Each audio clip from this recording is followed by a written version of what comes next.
2 João e vamos caminhar dentro desse texto. Meus irmãos, algumas palavras de informação. Quem escreveu a epístola de João foi o apóstolo João. João foi o que começou mais cedo no ministério. Ele era pouco mais do que um adolescente, um jovem ainda, quando começou a caminhar com o Senhor. Ele era assim, tão chegado a Jesus. No nível de amizade, nós não podemos, ninguém consegue ter amizades assim tão profundas com uma multidão. Jesus, no momento lá da ressurreição, tinham 500 ali na ascensão. Em Pentecostes eram 120.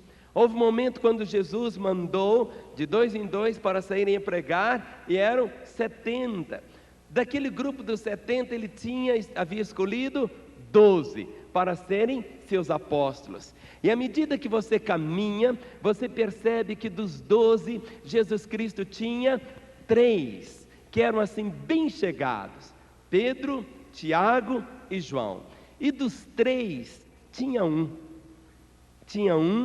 que até mesmo no momento da ceia ele reclinou a sua cabeça no peito de Jesus. Era João. João, ele começou cedo e foi o último. Quem ficou assim mais velhinho foi exatamente o apóstolo João. João estava em Éfeso quando escreveu essa carta. E esta carta é uma carta-resposta, ou seja, é a única carta no Novo Testamento dirigida a uma mulher, dirigida a uma mãe. A única carta que foi dirigida a uma mulher de um modo específico foi a terceira carta, a segunda carta de João. Esta mulher, ela escreveu para João, ou mandou algumas perguntas, porque naquela época não tinha tantas facilidades como temos hoje, de hotéis, de pensão, de hospedarias. E normalmente os pregadores andavam de um lado para o outro e ficavam hospedados na casa dos irmãos. E esta irmã, ela recebia na sua casa sempre alguns profetas, esses homens que andavam de um lado para o outro. Só que alguns deles começaram a criar muita confusão.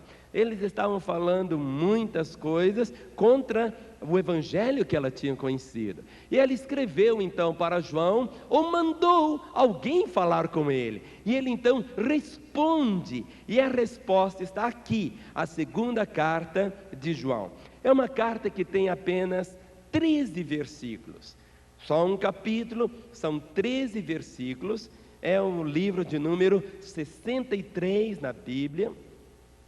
E se você contar, alguém contou, tem apenas 303 palavras. Não temos nenhuma profecia em 2 João, como nós não temos também nenhuma pergunta. É uma carta aparentemente assim, tão pessoal, mas por outro lado, é uma carta que enche o nosso coração. O apóstolo João, ele foi conhecido como o apóstolo do amor. João escreveu o Evangelho de João, João escreveu as suas 3 cartas e ele escreveu o Apocalipse. Dos 27 livros do Novo Testamento, 5 foram escritos por João. E nos 5 escritos de João, cerca de 62 vezes ele usa a palavra amor. Ou seja, 5 livros. Ele fala 62 vezes a palavra amor. E no restante, todos os outros 22 livros, nós encontramos 116 vezes a palavra amor. Tão interessante esses dados. Meus irmãos, nós vamos então ler. Eu quero que você abra sua Bíblia e você vai deixá-la aberta. Dê uma olhadinha se o irmão que está ao seu lado trouxe a Bíblia. Se ele não trouxe, você vai abrir a sua Bíblia e vai passar para ele, e no final da reunião você pode dar até de presente para ele a sua Bíblia. Ele vai ficar feliz da vida, mesmo ele não sendo mãe no dia de hoje. Eu quero que você leia comigo. Você vai ler comigo, você vai ler, porque você vai ouvir a sua voz agora. Vamos ler? O presbítero, a senhora eleita e aos seus filhos, a quem eu amo na verdade. E não somente eu, mas também todos os que conhecem a verdade. Por causa da verdade que permanece em nós e conosco estará para sempre. A graça, a misericórdia e a paz da parte de Deus Pai e de Jesus Cristo, Filho de Deus, serão conosco em verdade e em amor. Fiquei sobremodo alegre em ter encontrado dentre os teus filhos os que andam na verdade, de acordo com o mandamento que recebemos da parte do Pai. E agora, Senhora, peço-te, não como se escrevesse mandamento novo, senão que tivemos desde o princípio, que nos amemos uns aos outros. E o amor é este, que andemos segundo os seus mandamentos. Este mandamento, como ouvistes desde o princípio, é que andeis nesse amor. Porque muitos enganadores têm saído pelo mundo fora, os quais não confessam Jesus Cristo vindo em carne. Assim é um enganador e um anticristo. Acautelai-vos, para não perderdes aquilo que temos realizado com esforço, mas para receberdes completo galardão. Todo aquele que ultrapassa a doutrina de Cristo e nela não permanece, não tem Deus. O que permanece na doutrina, esse tem tanto Pai como Filho. Se alguém vem ter convosco e não traz esta doutrina, não recebais em casa, nem lhe deis as boas-vindas. Porquanto aquele que lhe dá boas-vindas, faz-se cúmplice das suas obras más. Ainda tinha muitas coisas que vos escrever, não quis fazê-lo com papel e tinta, pois espero ir ter convosco e conversaremos de viva voz, para que a nossa alegria seja completa. Os filhos da tua irmã eleita te saúdam. Pai, esta é a porção da tua palavra para os nossos corações nesta manhã. Venha vivificá-la, Senhor, para que todos nós venhamos receber do Senhor sabedoria, e através da tua palavra, Senhor, sejamos edificados. Que nesta manhã a tua unção repouse não apenas na vida do pregador, mas, ó Pai, sobre todos nós, em nome de Jesus. Amém. Amém. Amém. Algumas pessoas têm uma dificuldade de ler toda a Bíblia. São 66 livros, mas você vai lendo um livro de cada vez. Nesta manhã nós lemos juntos todo um livro da Bíblia, todo um livro, que é a segunda carta de João. Ele se chama aqui de presbítero. A palavra presbítero, a palavra pastor, a palavra ancião, a palavra bispo, são títulos de uma mesma função. São títulos de uma mesma função, que é a função pastoral. Pedro diz aos bispos: pastoreai ao rebanho de Deus. É por isso que em nossa igreja nós não temos bispos, não temos ancião, nós não temos presbíteros, porque a compreensão que nós possuímos dentro de uma exegese clara, e essa palavra exegese significa de um estudo apurado, é a compreensão que são títulos de uma mesma função. É por isso que em nossa igreja nós temos apenas pastores e diáconos, só. Pastores e diáconos, nada mais. Porque dentro do espelho da palavra nós temos esse entendimento e vemos que é assim. A posição pastoral, a função pastoral, em determinados momentos, ela tem uma conotação diferente, mas a função é a mesma. Tanto o pastor, o bispo, o presbítero, o ancião, são títulos de uma mesma função. Então, por isso que na nossa igreja não temos bispo, não temos bispa, nós não temos presbíteros, porque o reconhecimento é o mesmo. Vocês podem chamar o pastor Kaiser, pode chamá-lo de bispo Kaiser, pode chamá-lo de ancião Kaiser, ou seja, são funções de um mesmo ofício. E aqui é João, e ele está dizendo: o presbítero, a senhora eleita. E algo que você sempre vai perceber, igual nós vimos no domingo passado, o termo da nossa eleição. Fomos eleitos pelo Senhor. Ou seja, no meio de tanta gente, quando você olha quem está ao seu lado, a coisa bate forte. Então diga para o seu irmão: olha, você já foi eleito. Diga para ele: você já foi eleito. Eleito para ser filho de Deus, eleito para fazer parte da igreja do Senhor. Já foi eleito. Ao presbítero, a senhora eleita, e aos seus filhos. Não temos aqui o nome desta mulher. Com certeza era uma mulher viúva, porque se ela não fosse viúva, dentro da cultura judaica, o nome do marido iria aparecer. O nome do marido, obviamente, iria aparecer. Ela, com certeza, já uma senhora assim, idosa, talvez um pouco parecida com a nossa irmã. Eu não sei quantos filhos que a minha irmã ganhou dela com seus 23, mas eu sei que ela possuía filhos. E agora ele diz: a quem eu amo na verdade. E, meus irmãos, existem algumas coisas que tem que ser pleno. Igual os irmãos têm aprendido, confiança é 100% de confiança. 100% de confiança é igual 100% de confiança. 99% de confiança é igual a 0. Confiança, lealdade e amor é assim. Amor é 100%. Eu amo 99%. Então você não ama nada. Ou seja, é toda a intensidade. Por isso que várias vezes os irmãos vão perceber aqui nessa pequena carta a expressão verdade, verdade, verdade. Aí ele diz: a quem eu amo na verdade. Verso 1: e não somente eu, mas também todos os que conhecem a verdade, por causa da verdade que permanece em nós e conosco estará para sempre. A primeira coisa que na minha vida desapareceu quando eu me converti, a primeira evidência de conversão na minha vida foi a verdade. Eu me converti no dia 10 de maio de 1966. É até aniversário hoje.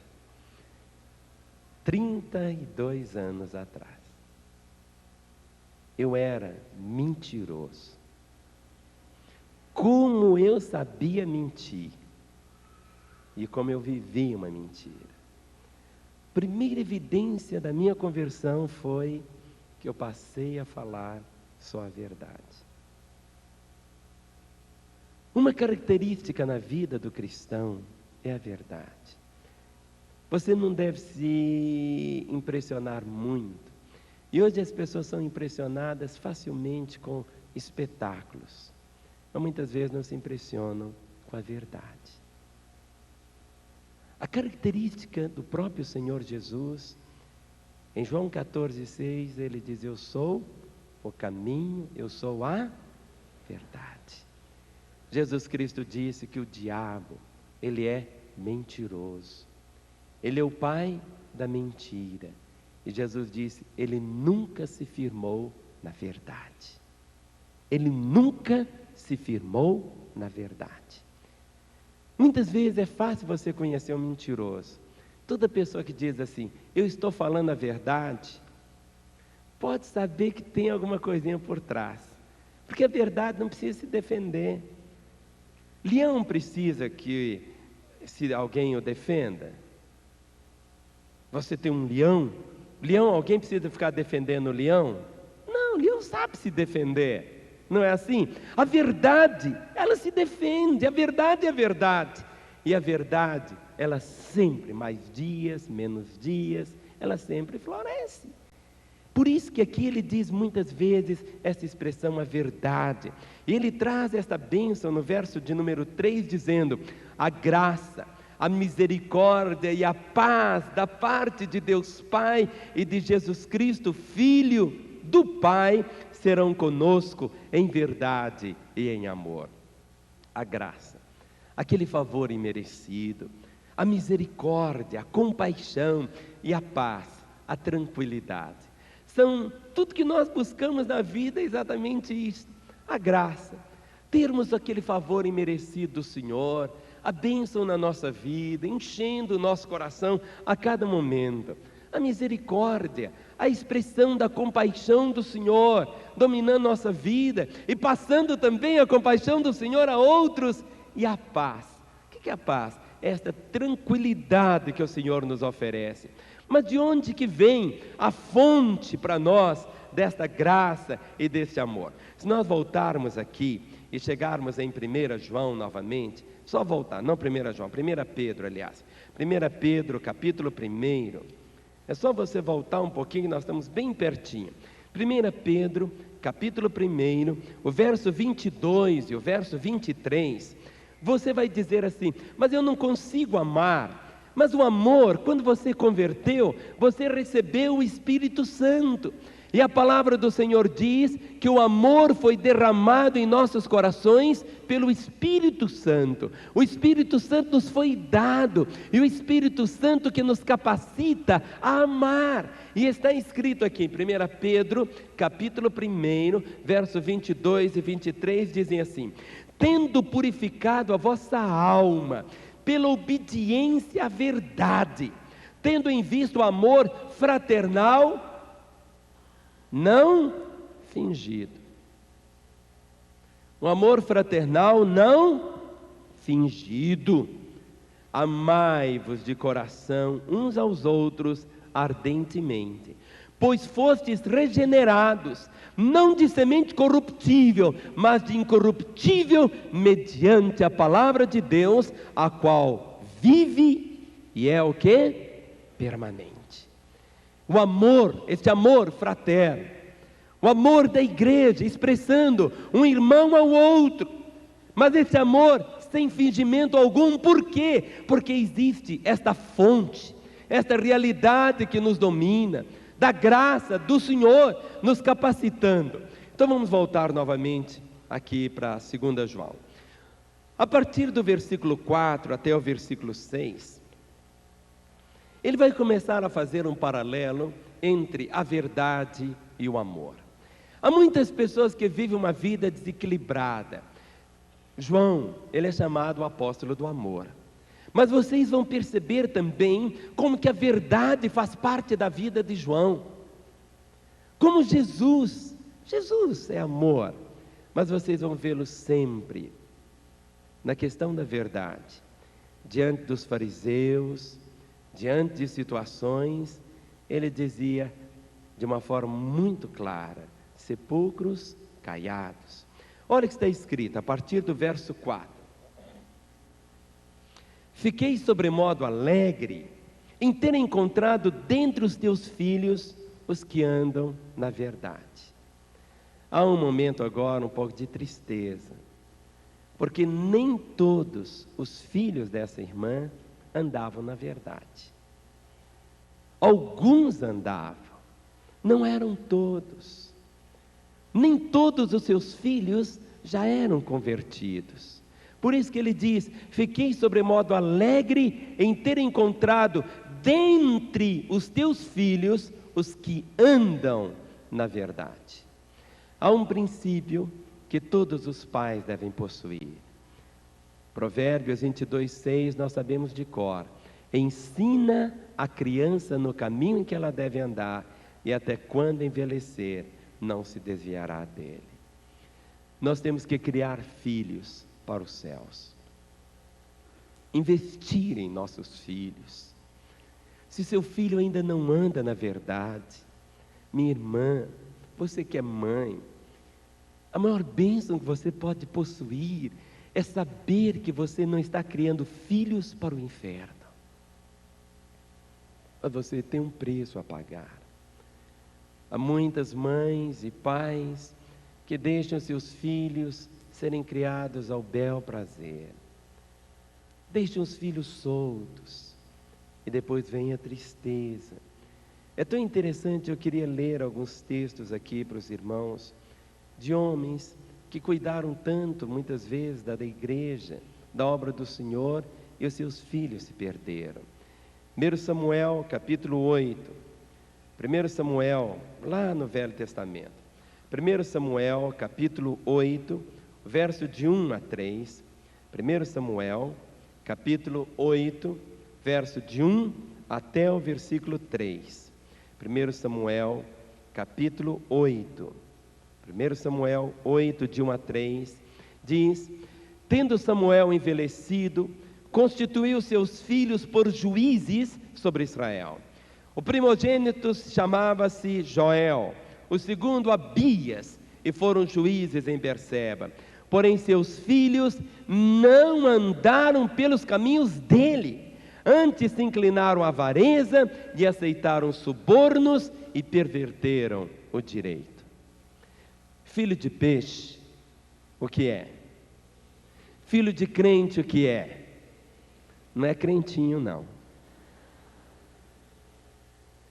Cada criança precisa ter o seu encontro com Jesus. Cada criança precisa. E o grande problema é que muitas vezes os pais deixam seus filhos crescerem para depois levá-los a Jesus. Comece a orar pelo seu filho. No momento quando você, mãe, foi no hospital, levar o exame e ficou sabendo que estava grávida. Ali você deve começar a orar por ele, a investir na vida do seu filho, a ter essa responsabilidade. E Eli, ele não investiu nos seus filhos. Olha no capítulo 3 agora, de 2 Samuel. 2 Samuel, capítulo 3. 2 Samuel... Não, é primeiro, irmãos, eu confundi. 1 Samuel, capítulo 3, os versos a partir 11, 12 e 13. 1 Samuel, capítulo 3, versos 11, 12 e 13, diz: Disse o Senhor a Samuel: Eis que vou fazer uma coisa em Israel, a qual todo que ouvir lhe tinirão ambos os ouvidos. Naquele dia suscitarei contra Eli tudo quanto tenho falado com respeito à sua casa. Começarei e o cumprirei, porque já lhe disse que julgarei a sua casa para sempre, pela iniquidade que ele bem conhecia, porque seus filhos se fizeram execráveis e ele os não repreendeu.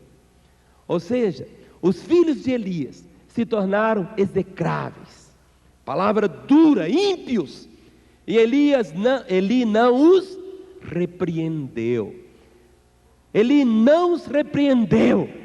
E os dois filhos, quando lemos a Escritura, você vai perceber que morte tão terrível eles tiveram. Em Ezequiel, capítulo 18, o versículo 20. Ezequiel, profeta Ezequiel, capítulo 18, o versículo de número 20. Há um desafio para todos nós. Ezequiel, capítulo 18. Ezequiel 18, verso 20 diz: A alma que pecar, essa morrerá. O filho não levará a iniquidade do pai, nem o pai a iniquidade do filho. A justiça do perverso ficará sobre ele, e a perversidade do perverso cairá sobre ele. Ou seja, o filho não vai responder pelo pai, nem o pai vai responder pelo filho, porque cada um é responsável por si diante de Deus. Minha irmã, se seus filhos ainda não estão nos caminhos do Senhor, hoje, no dia das mães, talvez o seu filho vá até a sua casa e te dar um beijo, um abraço, mas você deve levar o melhor presente para ele. Ore, testifique.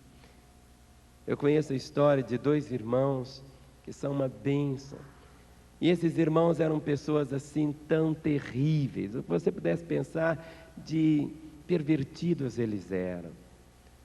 Mas a mãe, que conhecia Jesus, ficava em casa, a altas horas da noite, orando e chorando por eles. E quando os meninos chegavam, tarde, de madrugada, o quarto da mãe, a lâmpada estava acesa. É aquela mãe orando e chorando e clamando pelos seus filhos. E aquilo se repetia todos os dias. E um dia, um deles falou para o outro: olha, Nós precisamos acertar a nossa vida com Deus. Senão a mãe vai morrer de tanto orar por nós. Não largue a coisa de qualquer maneira. Por isso que João diz aqui: fiquei sobremodo alegre em ter encontrado dentre os teus filhos. Mas ele não disse todos os teus filhos, eram alguns. Ele diz: dentre os teus filhos, os que andam na verdade. Por quê? Os outros andavam ainda na mentira, de acordo com o mandamento que recebemos da parte do Pai. E agora ele diz, verso 5: e agora, Senhora, peço-te, não como se escrevesse mandamento novo, senão que tivemos desde o princípio, que nos amemos uns aos outros. E o amor é este, que andemos segundo os seus mandamentos. Este é o mandamento, como viste desde o princípio, que andeis nesse amor. Amor não é a pessoa ficar toda dengosa, nada disso. Amor muitas vezes é disciplina. Muitas vezes nós achamos que amor é só ficar passando a mão no cabelo do irmão. Não, amor muitas vezes é disciplina mesmo, é uma expressão de amor.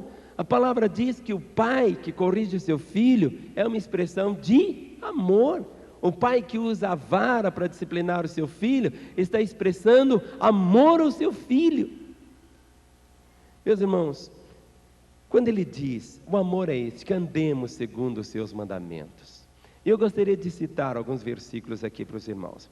Em 1 João, é só você voltar a página um pouquinho. 1 João capítulo 2, o versículo 7, ele diz assim: amados, 1 João 2, 7, amados, não vos escrevo um mandamento novo.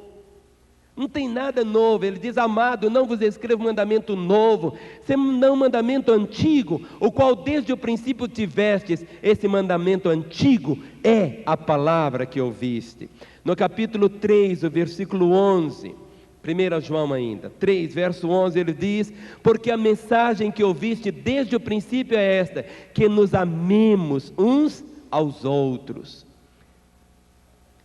No capítulo 2, o versículo de número 10, 1 João capítulo 2, o verso 10 diz: aquele que ama seu irmão permanece na luz, e nele não há nenhum tropeço. No capítulo 3, o verso 14, tudo em 1 João: nós sabemos que já passamos da morte para a vida, porque amamos os irmãos. Aquele que não ama permanece na morte. Em 1 João capítulo 5, 1 João capítulo 5, os 2 primeiros versículos, diz: todo aquele que crê que Jesus é o Cristo é nascido de Deus, e todo aquele que ama ao que o gerou, também ama ao que dele é nascido. Nisto conhecemos que amamos os filhos de Deus, quando amamos a Deus e praticamos os seus mandamentos, porque este é o amor de Deus, que guardemos os seus mandamentos. Ora, os seus mandamentos não são penosos, ou seja, os mandamentos do Senhor não são penosos. Os mandamentos do Senhor nos trazem proteção. Ai de nós se não tivéssemos conhecido os mandamentos do Senhor. A palavra diz que os mandamentos do Senhor não são penosos. E o próprio João, no seu evangelho, retrata uma das palavras do Senhor Jesus. João capítulo 13, evangelho de João. Nós temos o evangelho de João, temos as cartas de João e o apocalipse de João. João capítulo 13, o verso 34 e 35, Jesus diz: novo mandamento vos dou. Agora, não existe depois desse mandamento nenhum outro mandamento. Jesus, então, de uma forma clara, ele diz: novo mandamento vos dou, que vos ameis uns aos outros, assim como eu vos amei, que também vos ameis uns aos outros. Nisto conhecerão todos que sois meus discípulos, se tiverdes amor uns aos outros. Como que o mundo vai saber que nós somos discípulos de Jesus? Se enchermos a cidade de faixas, se andarmos com camisas evangélicas, se fizermos isto, aquilo, outro, a palavra diz: nisto conhecerão todos que sois meus discípulos, se tiverdes amor uns aos outros. Vamos ler juntos o 34 e 35? Leia comigo, que não haja uma boquinha fechada agora. Vamos ler? Novo mandamento vos dou, que vos ameis uns aos outros, assim como eu vos amei, que também vos ameis uns aos outros. Nisto conhecerão todos que sois meus discípulos, se tiverdes amor uns aos outros. Amém? Vamos ficar em pé um pouquinho. Dê um abraço no irmão, sabe? Se existe algo que nós como igreja precisamos ter, muitas vezes a igreja é grande, aí você diz, aquela pessoa está tão longe, eu não tenho nada com ela, mas sabe, querido, comece assim a fazer. Muitas vezes você, mãe, está abraçando um jovem que é órfão, não tem mãe, hoje é um dia assim, difícil para ele, convide-o para almoçar com você, entenda, ou você filho, está aí com a mãe que os filhos estão longe do Senhor, você pode dar um abraço, um beijo, não é verdade? Igreja é gente, igreja é família, por isso que a palavra diz, o amor é este. Basicamente a fé, ela nos diz duas coisas, e 2 João se levanta com esta proposta, para andarmos na verdade e andarmos em amor. O que é a fé cristã?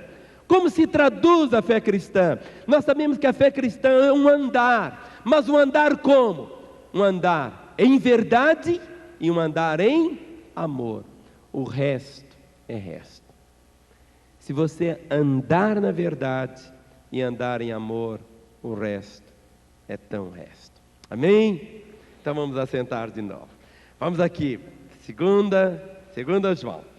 No versículo 7, olha que ele é a pessoa assim cheia de amor. Mas como João, como Judas, como Pedro, como Jesus, ele nos alerta contra o perigo do engano. No versículo 7 ele diz, porque muitos irmãos abençoados têm saído pelo mundo, porque muitos o quê? Dê uma olhadinha para o irmão que está ao seu lado, vê se ele tem cara de enganador. Sabe por que o enganador engana? Porque ele não tem cara de enganador.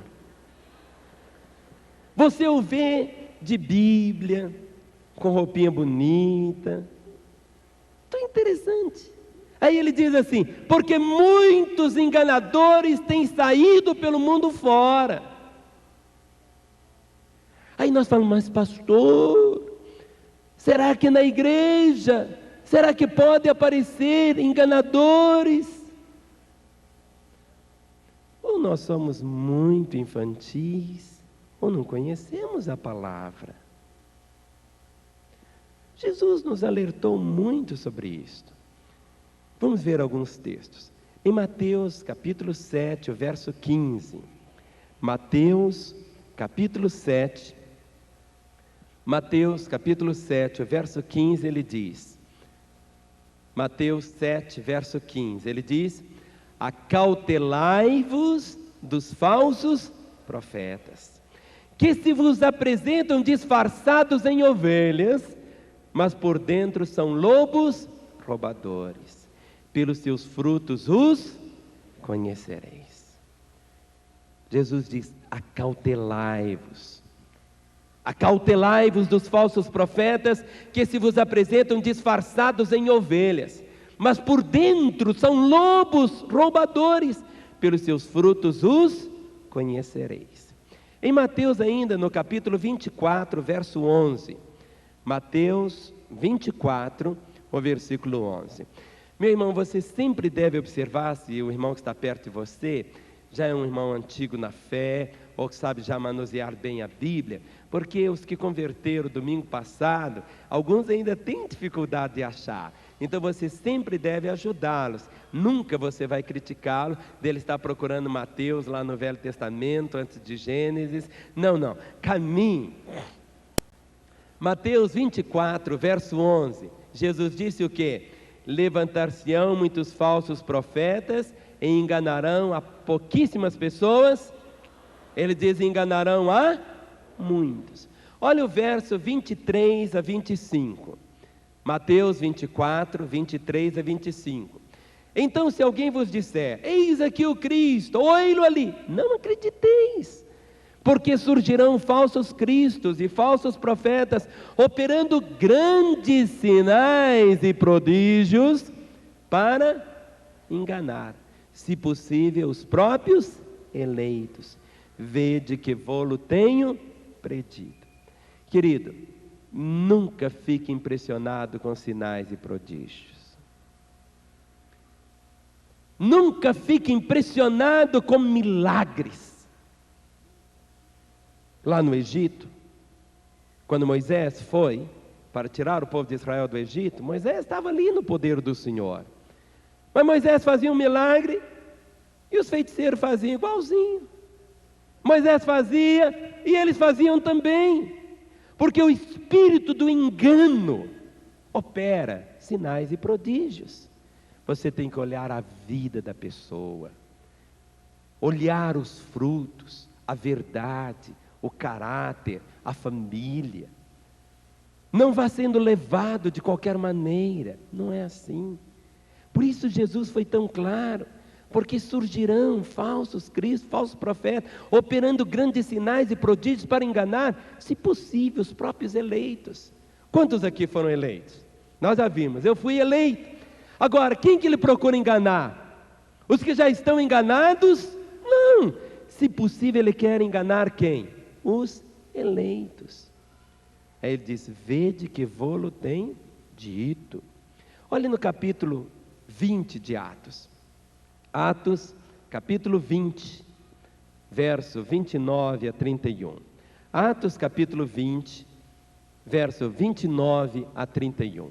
Meus irmãos, a fé cristã não é como algumas pessoas imaginam, um mercado, alguma coisa. Não, não, a fé cristã é algo tão glorioso, tão sério. Olha o que está escrito aqui, Atos capítulo 20, verso 29 a 31.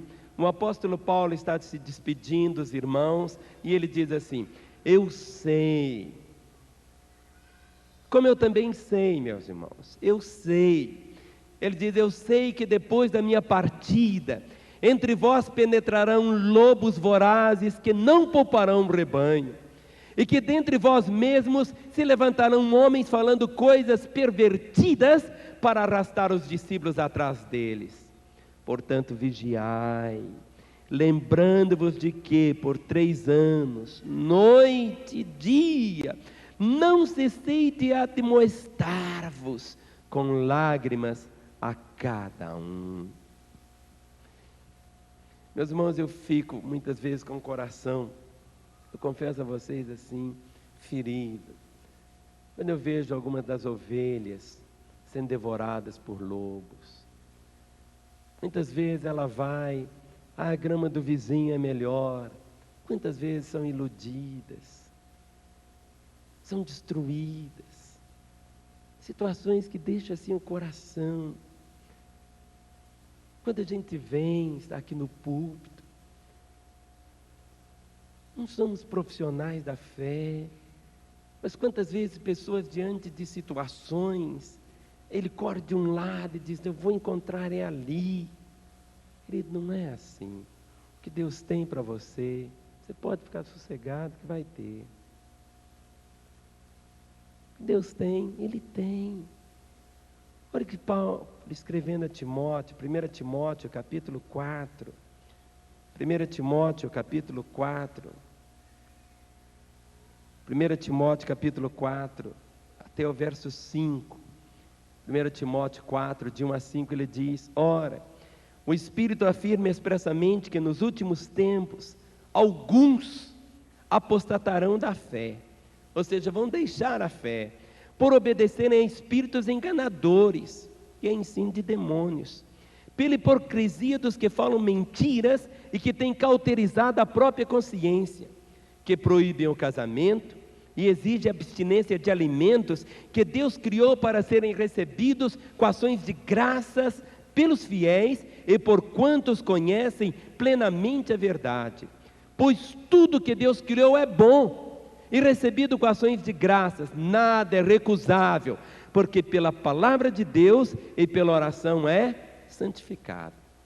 Então, nós começamos a perceber o espírito engano, e começa muitas vezes no casamento, começa muitas vezes nos alimentos, e hoje está sendo muito comum, pessoas falando, não, eu não como isso, eu não como aquilo. Você pode não comer, por causa de colesterol, ou ficar barrigudo, coisa assim, mas sabe, querido, por coisas espirituais, você pode abençoar. Se fosse assim, nós não poderíamos nem viver no mundo, Como é que você sabe se aquele alface que você está comendo foi um macumbeiro que plantou na casa dele? Não tem jeito. Mas quando você pode receber qualquer alimento, por isso que a gente ora.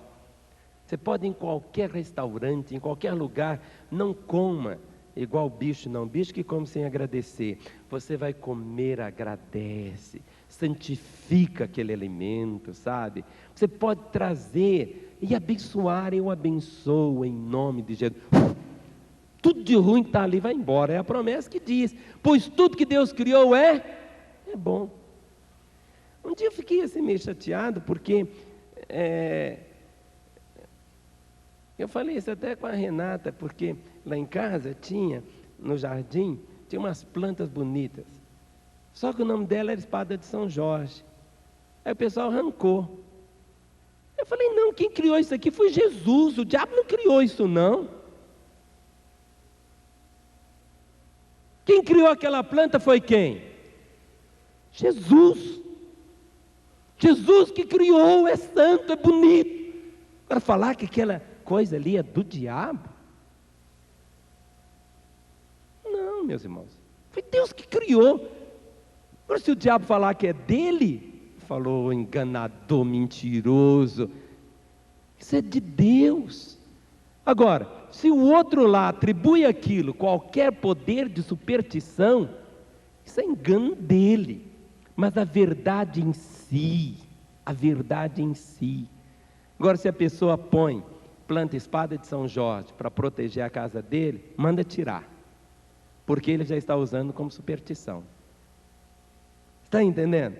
Se ele está usando aquilo como meio de superstição na casa dele, aí sim, aí é um outro aspecto, mas a criação, a árvore, aquilo é de Deus, Deus que fez.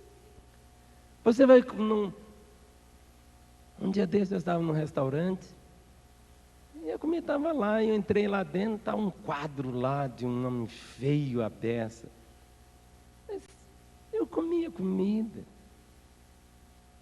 Antes de comer eu orei. Aquela comida foi como se a Renata tivesse feito.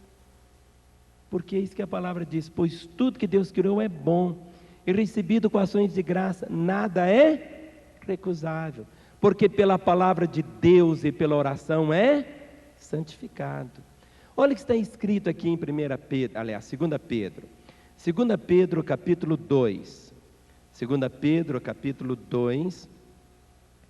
Eu quero deixar bem claro, os irmãos, sobre isso. Se tem alguma coisa de superstição e a pessoa atribui aquilo, poderes espirituais, aí sim, você acaba com a coisa. Nós não temos nada de superstição na nossa vida. Nós somos o quê?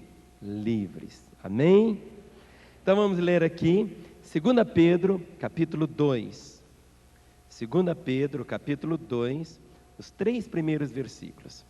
Ele diz, assim como no meio do povo surgiram falsos profetas, assim também haverá entre vós falsos mestres, os quais introduzirão dissimuladamente heresias destruidoras, até o ponto de renegarem o soberano Senhor que os resgatou, trazendo sobre si mesmos repentina destruição. E muitos seguirão as suas práticas libertinas, e por causa deles será infamado o caminho da verdade. Também, movidos por avareza, farão comércio de vós, com palavras fictícias. Para eles, o juízo lavrado há longo tempo não tarda, e a sua destruição não dorme. Em 1 João, capítulo 4. 1 João, capítulo 4, os 3 primeiros versos. 1 João, capítulo 4, os 3 primeiros versos, ele diz: Amados, não deis crédito a qualquer espírito, antes provai os espíritos se procedem de Deus. Porque muitos falsos profetas têm saído pelo mundo fora. Nisto reconheceis o Espírito de Deus.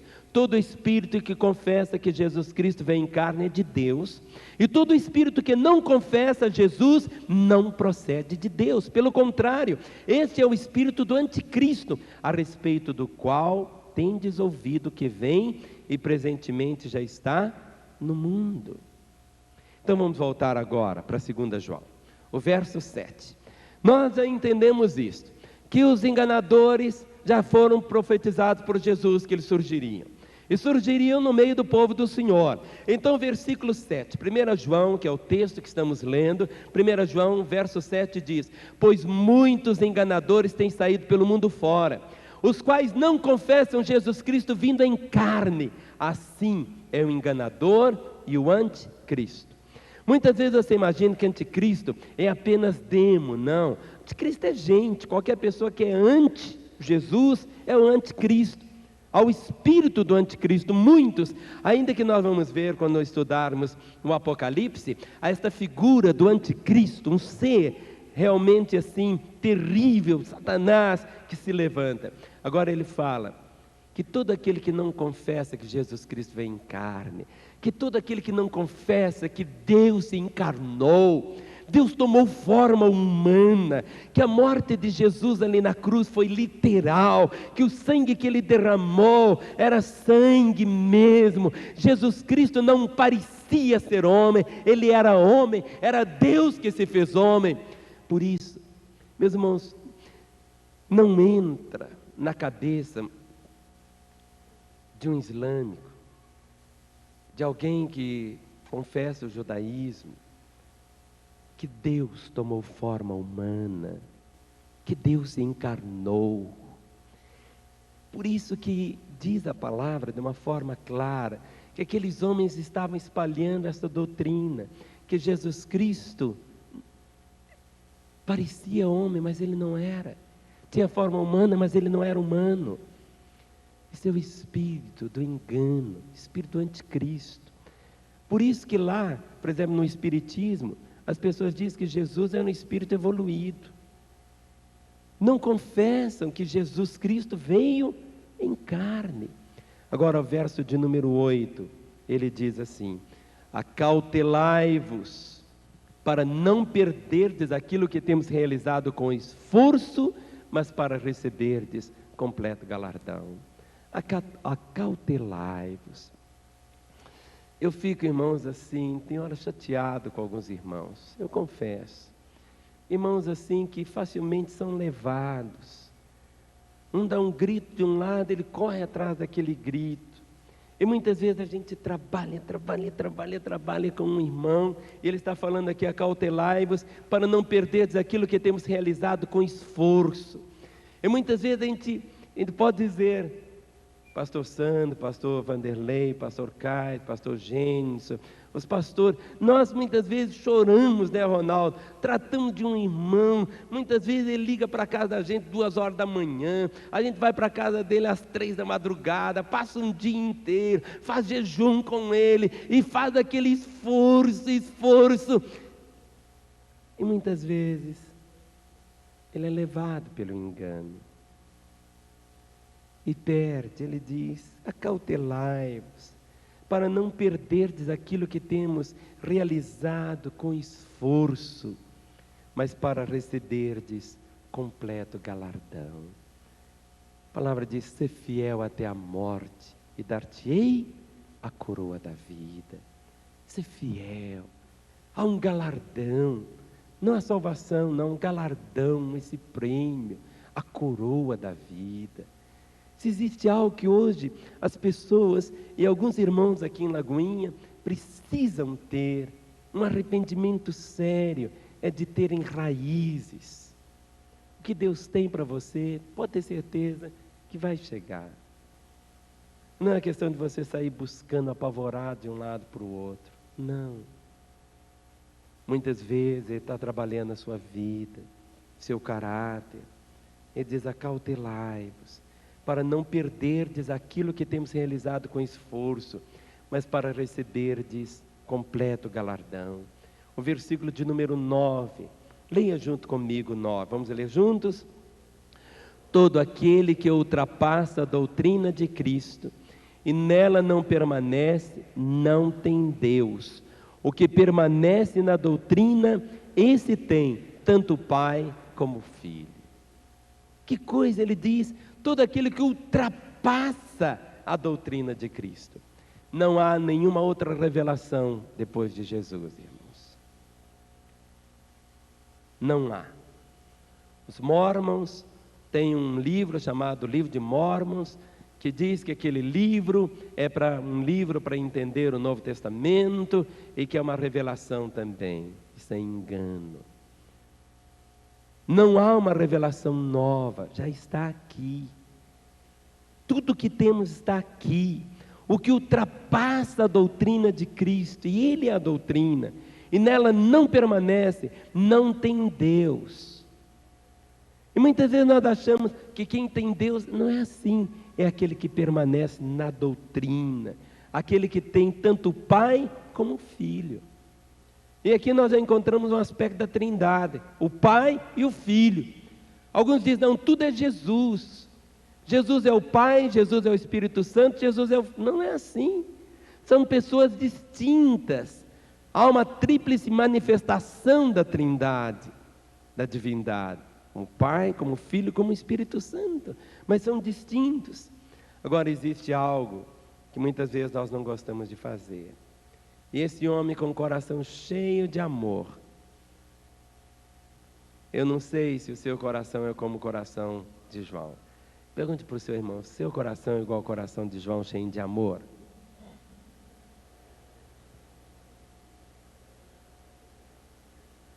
Agora ele nos traz uma orientação. Imagine se chegasse na sua casa, domingo pela manhã, sábado à tarde, uma mulher com a filha, ou dois homens com a pastinha, vendendo uma revista chamada Sentinela, Despertai. Os testemunhos de Jeová. Chegasse um mormon, universo em desencanto, coisa assim. Um irmão até mesmo da igreja, mas que a cabecinha dele está voada, cheia de tantas coisas tão esquisitas. Olha o que ele está dizendo aqui, verso 10. Se, vamos falar? Se. Então, ó, se acontecer isso, ele diz, se alguém vem ter convosco e não traz esta doutrina, não o recebais em casa, nem lhes deis as boas-vindas. Mas, pastor, quem está falando isso? Foi João. Será que você ama mais do que João? Você acabou de falar que não ama. E ele está falando isso. O equilíbrio da verdade e o amor. Meus irmãos, as coisas no mundo espiritual são muito sérias. O pastor Ronaldo está lidando dia a dia com pessoas que estão chegando, e muitas delas assim tão confusas. Pessoas que no mundo espiritual ficam assim encharcadas de confusão doutrinária, de confusão, e muitas vezes fica aquele ranço demoníaco na vida. Pessoas que correm de um lado de espetáculo, disso e daquilo, e no fundinho. Muitas vezes nós achamos assim, pastor, mas nós pregarmos isto, as multidões. Houve um momento quando tinha uma multidão seguindo Jesus, e Jesus falou, olha, eu sou o pão, vocês têm que comer de mim. De repente Jesus olhou, e cadê a multidão? Meus irmãos, nós queremos as multidões para Jesus. Queremos. Não queremos que uma única pessoa em Belo Horizonte se perca. Mas é preciso que cada pessoa seja realmente sadio na fé, que cada irmão seja realmente um produtor de provas do Evangelho, que seja uma bênção, que floresça para a glória do Senhor, que não seja uma Maria vai com as outras, ou com uma borboleta que corre de um lado para o outro. Por isso que cada irmão precisa ser uma bênção para o outro. A palavra diz, se alguém vem ter convosco e não traz essa doutrina, não recebais em casa, nem lhes deis as boas-vindas, porque aquele que lhe dá boas-vindas, faz-se cúmplice das suas obras más. Vamos ler o verso 11 juntos? Porquanto aquele que lhe dá boas-vindas, faz-se cúmplice das suas obras más. E você não quer ter nada com as trevas. E o verso 12 ele diz, ainda tinha muitas coisas para vos escrever. Eu ainda tinha muitas coisas para falar para os irmãos, mas vou falar hoje à noite sobre isso de uma forma, porque temos mais tempo no culto das 19 e tem muita coisa para dividir. E ele diz, não quis fazê-lo com papel e tinta, pois espere ter convosco e conversaremos de viva voz. Não é o telefone viva voz não, ou seja, olhar cara a cara, para que a nossa alegria seja completa. Meus irmãos, o que nós pastores queremos é que a nossa alegria seja completa.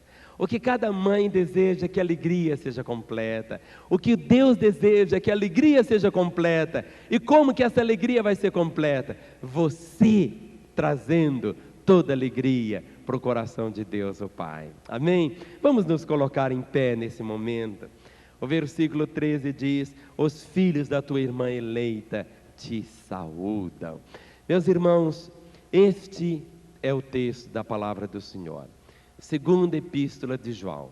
Domingo que vem, se Deus quiser, nós estaremos na terceira epístola de João. E assim nós vamos caminhar por toda a Bíblia, para que todos tenham esse conhecimento profundo da palavra do Senhor. A nossa aproximação é que haja aquele gostinho de você querer mais e buscar a verdade do Senhor. Vamos dar nossas